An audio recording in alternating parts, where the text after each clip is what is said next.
பட்டு பட்டு வெள்ளி கம்பி என்று ஆகியது. கம்பஞ்சக்கையுந்தன் கண்கள் தொட்டு தொட்டு தங்கச்சிற்பம் என்று மாறியது. ஜன்னல் கம்பி உந்தன் கைகள் பட்டு பட்டு வெள்ளி கம்பி என்று ஆகியது. கம்பஞ்சக்கையுந்தன் கண்கள் தொட்டு தொட்டு தங்கச்சிற்பம் என்று மாறியது. பூக்கும் புன்னகையாலே என் தோள்கள் ரெக்கைகளாக, நாக்குவன் பெயர் கூற என் நாள்கள் சக்கரையாக.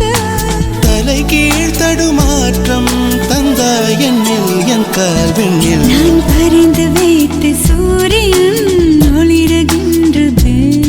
நான் நடந்து சென்ற மணல் வெளி மலருகின்றதே.